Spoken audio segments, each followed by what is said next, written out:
محترم سامعین کرام، بزرگوں، دوستوں اور نوجوان بھائیوں،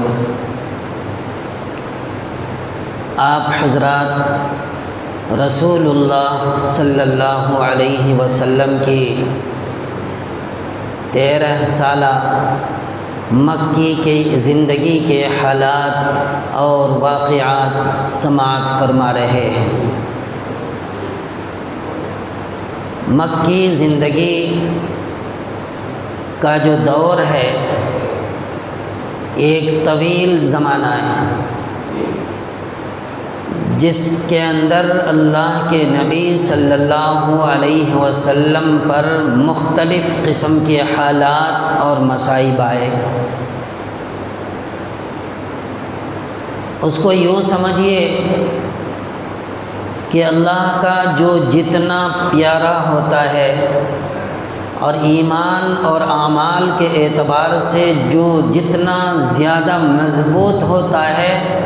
اس کے اوپر حالات اور مصائب اسی اعتبار سے سخت آتے ہیں۔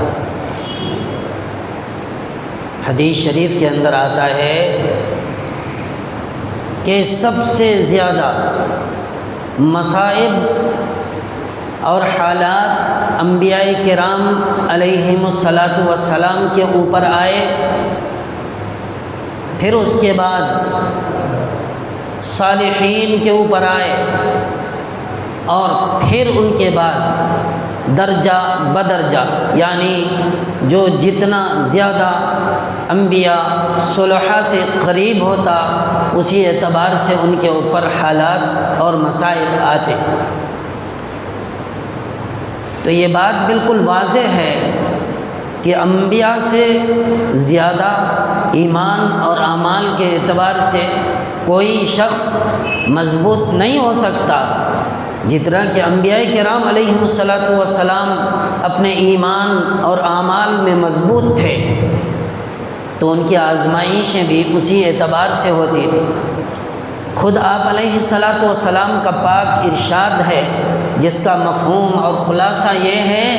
کہ میرے اوپر اتنے مصائب آئے کہ دیگر کسی انبیاء کے اوپر اتنے مصائب نہیں آئے۔ آپ کی آزمائشیں بڑی سخت ہوئیں، اور پھر اس کے بعد جو آپ کے صحابہ تھے ان کے بارے میں بھی کیا کہنا، بے شمار مصائب کے اندر مبتلا ہوئے، حالات آئے، مگر جو ہے ان کے حالات اور ان کے مصائب نے ان کے ایمان کو ڈگمگایا نہیں۔ وہ مضبوط عزم مصمم اپنے ایمان کے اندر رکھتے ہوئے آگے بڑھتے رہے، اور ان کا یقین اسی حساب سے بڑھتا چلا گیا، اور کامیابی نے ان کی قدم چومی۔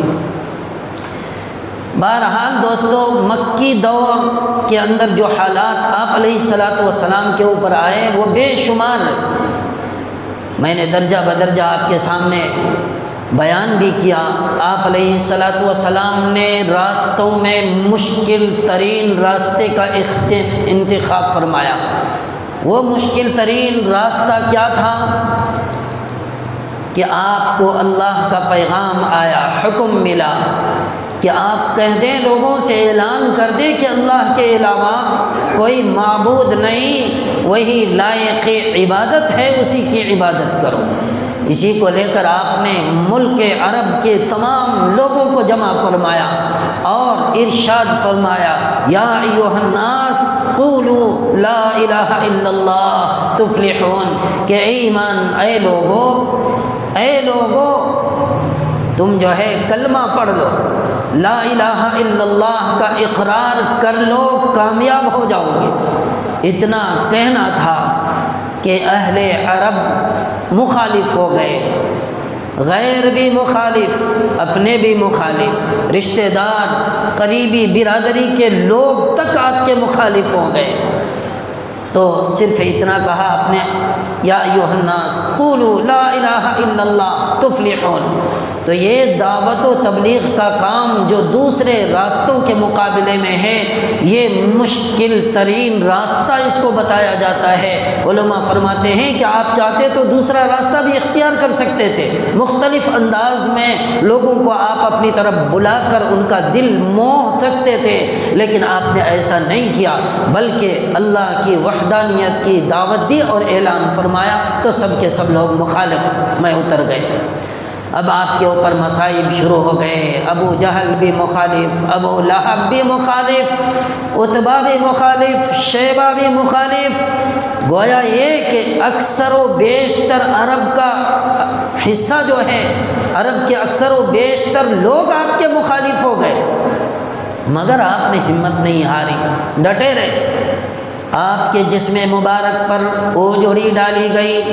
آپ نے اس کی بھی پرواہ نہیں کی۔ آپ کو سجدے کی حالت میں آپ کے جسم اطہر پر غلاظت ڈالا گیا، آپ نے اسے بھی برداشت فرمایا، اور صحن کعبہ کے اندر آپ کے اوپر حملے ہوئے، آپ نے اسے بھی برداشت کیا۔ ابو جہل نے آپ کے اوپر پتھر ماری اور اول فول آپ کے بارے میں بکا،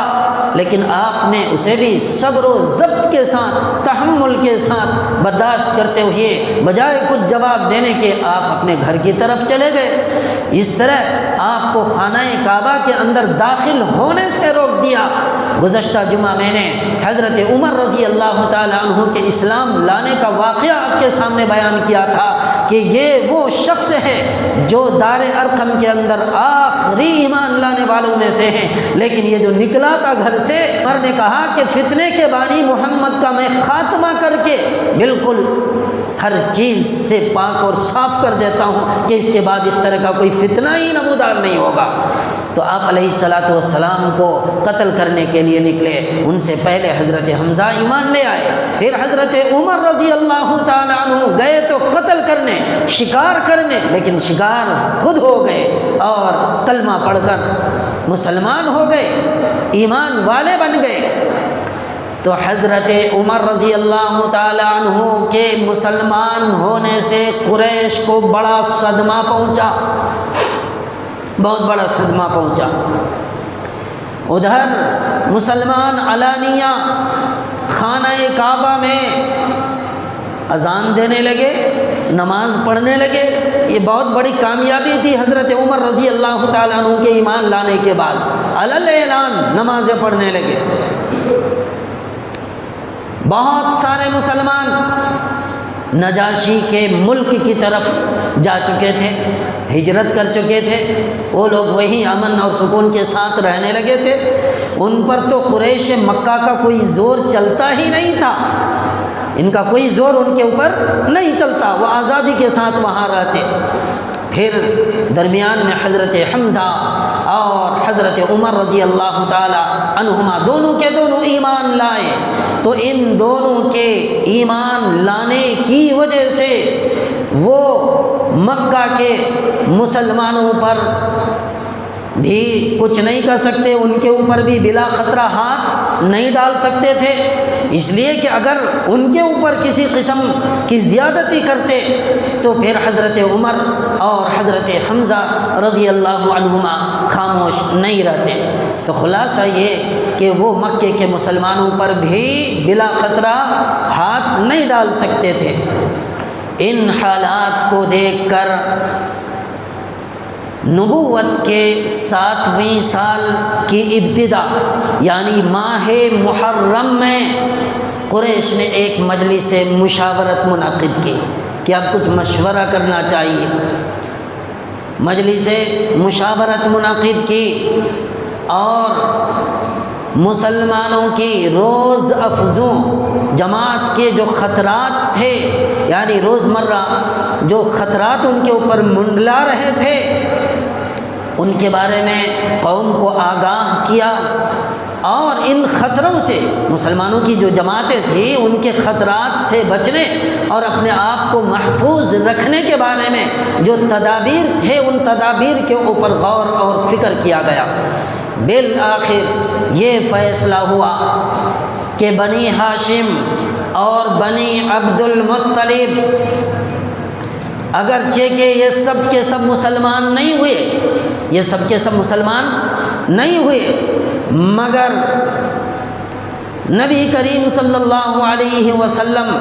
کی حمایت اور ان کی رعایت سے یہ لوگ باز آنے والے نہیں ہیں۔ مطلب یہ کہ اللہ کے نبی صلی اللہ علیہ وسلم کی حمایت یہ ہر حال میں باقی رکھیں گے اور ان کی مدد کریں گے، ان کی نصرت کریں گے۔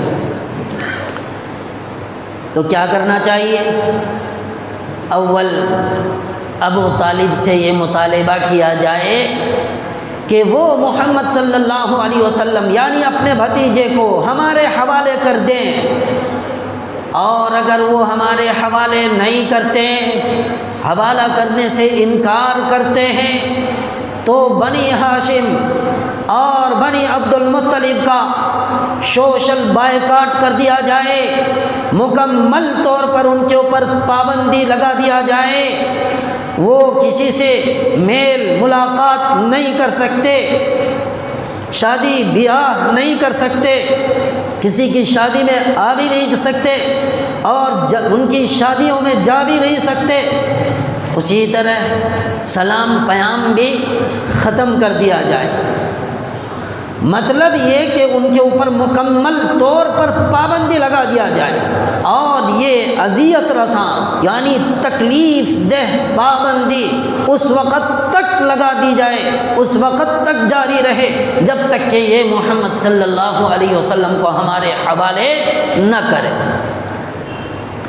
چنانچہ اس مقاطعہ اور سوشل بائیکاٹ کے متعلق ایک عہد نامہ لکھا جاتا ہے۔ تمام رؤسائے قریش اس پر قسمیں کھاتے ہیں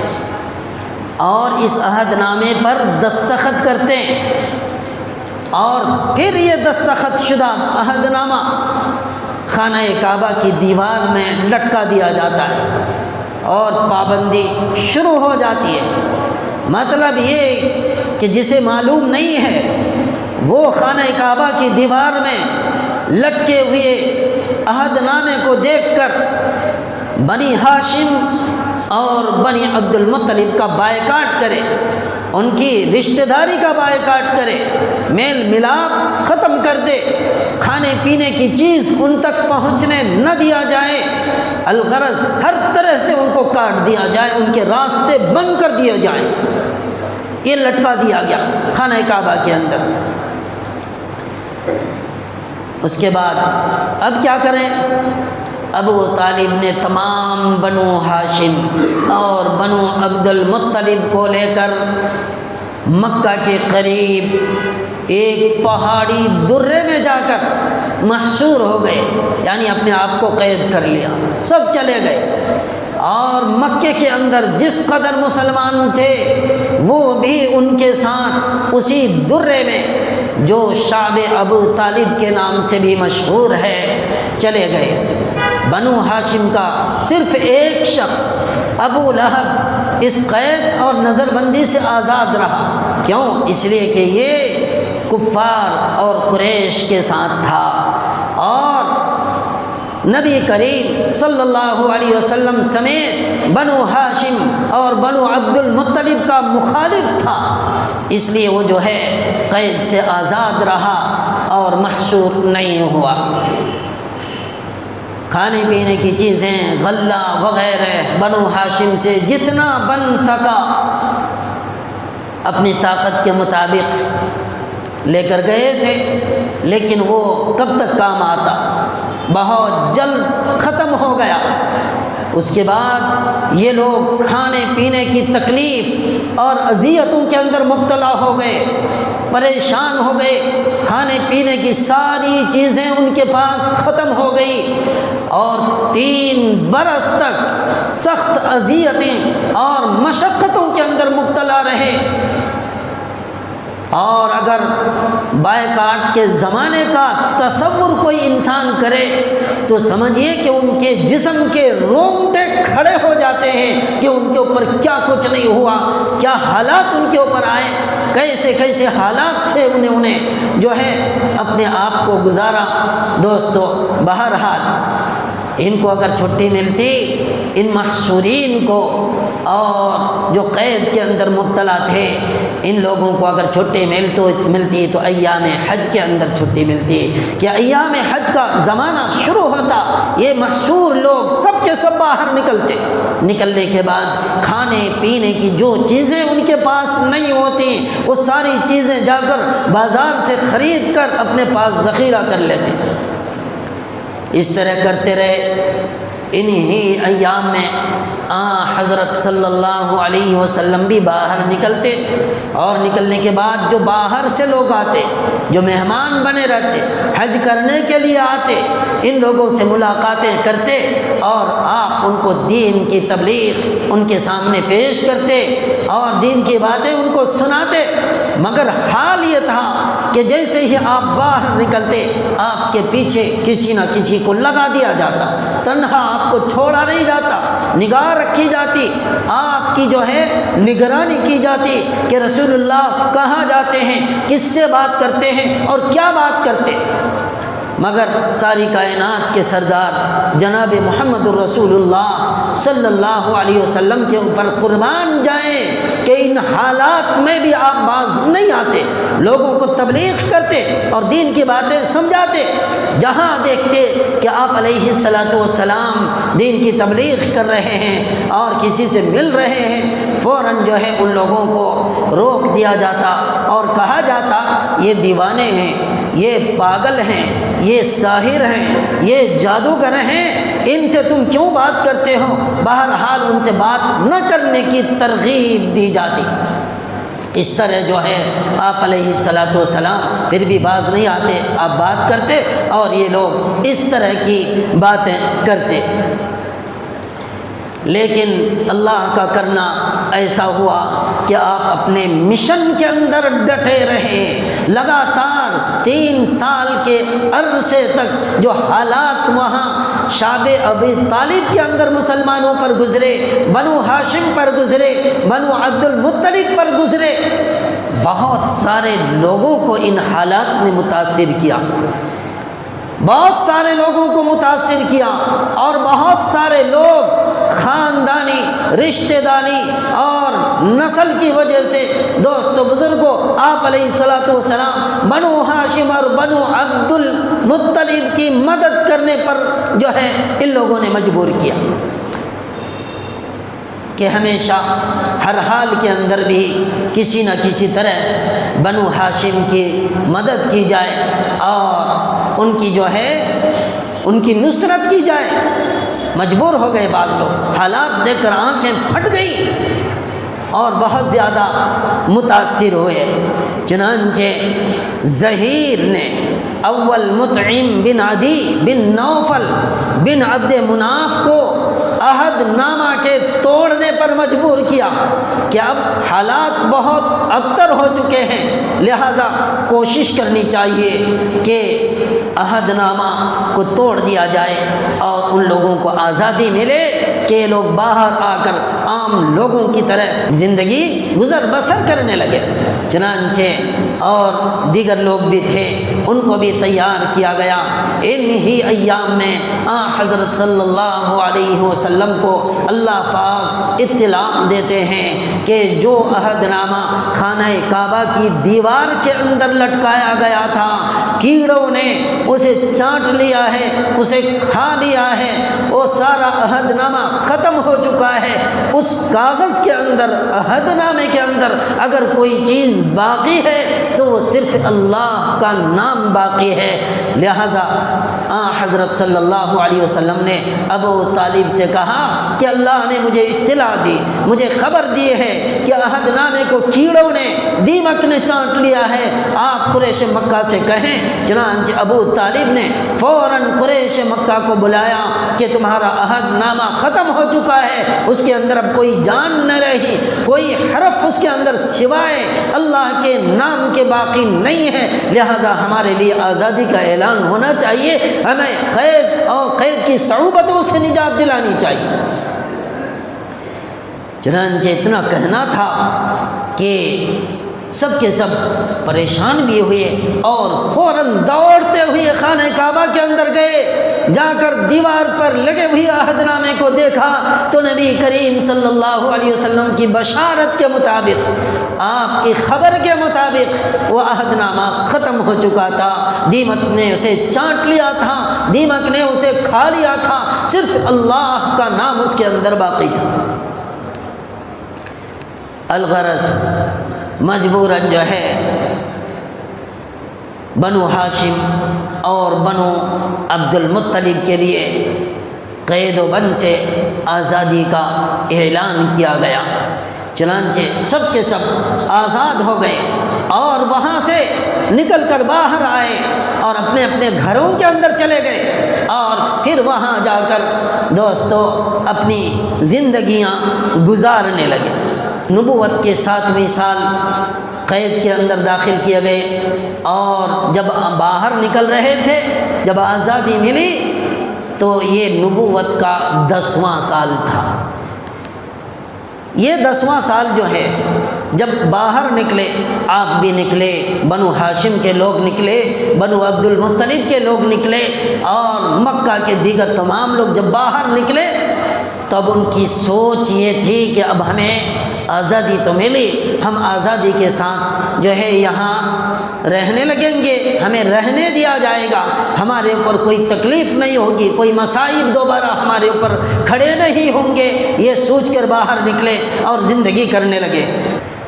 تو اللہ کے نبی صلی اللہ علیہ وسلم نے جو راستہ اختیار فرمایا دعوت و تبلیغ کا، یہ مشکل ترین راستہ کا قرار دیا گیا ہے اسے۔ آپ چاہتے تو دوسرے راستے بھی اختیار کر سکتے تھے، اہل عرب کو کسی دوسرے نام سے بلا کر ان کا دل موہ سکتے تھے، لیکن آپ نے دعوت و تبلیغ کا راستہ اختیار کیا، جس کی وجہ سے سارے کے سارے لوگ آپ کے مخالف ہو گئے اور آخری دم تک، یعنی دوستو بزرگوں، آپ کے اوپر حملے اور طرح طرح کے مصائب آپ کے اوپر ڈالتے رہے اور آپ جھیلتے رہے۔ لیکن جسے عام الحزن کہا گیا، غم کا سال، اس کی بھی بہت ساری تفصیلات۔ کیوں غم کا سال کہا گیا؟ کیا کیا مصائب آپ کے اوپر آئے؟ آپ کے چچا کا انتقال ہو گیا، حضرت خدیجۃ الکبریٰ وغیرہ رضی اللہ تعالی عنہا کا انتقال ہوا۔ تو انشاءاللہ آئندہ جب آپ کے سامنے ساری چیزیں تفصیل کے ساتھ آئیں گی۔ خلاصہ یہ کہ رسول اللہ صلی اللہ علیہ وسلم کو جتنا آزمایا گیا، آخری نبی ہونے کے ناطے کسی نبی کو اتنا آزمایا نہیں گیا۔ آپ کو جتنے مصائب کے اندر ڈالے گئے، جتنی پریشانیاں آئیں، کسی دوسرے نبی کو اس کے اندر اتنی پریشانیاں نہیں آئیں۔ اسی لیے تمام انبیاء کے مصائب کو، آزمائشوں کو ایک طرف رکھا جائے اور رسول اللہ کی آزمائش کو ایک طرف رکھا جائے تو آپ کی آزمائشیں بڑھ جائیں گی۔ اسی کو قرآن پاک کے اندر اللہ پاک نے ارشاد فرمایا، اَيَحْسَبُ النَّاسُ أَن يُتْرَكُوا أَن يَقُولُوا آمَنَّا وَهُمْ لَا يُفْتَنُونَ، کہ جو صحیح معنی میں ایمان رکھتا ہے اور صحیح معنی میں عمل کرتا ہے، اخلاص کے ساتھ کرتا ہے، تو اللہ کی آزمائشیں ان کے ساتھ ہوتی ہیں، اتنا ہی زیادہ اللہ پاک اسے آزماتے ہیں جتنا وہ دین کے اندر مضبوط اور پختہ ہوتا ہے۔ تو انبیاء سے زیادہ دین میں کوئی مضبوط اور پختہ نہیں، اور انبیاء میں بھی ساری کائنات کے سردار آخری نبی جناب محمد الرسول اللہ صلی اللہ علیہ وسلم سے زیادہ کوئی پختہ اور دین میں عمل کے اعتبار سے مضبوط نہیں، اسی لیے آپ کی آزمائشیں بھی زیادہ ہوئیں۔ اللہ پاک ہم سب کو اللہ کے نبی کی اتباع کر کے تبلیغ اسلام کے لیے ہم سب کا انتخاب فرما کر ہم سب سے اللہ پاک کام لے لے۔ یہی آخری انسان اور مسلمان ہونے کے ناطے تمنا ہونی چاہیے۔ اللہ پاک ہماری اس تمنا کو پوری فرمائے۔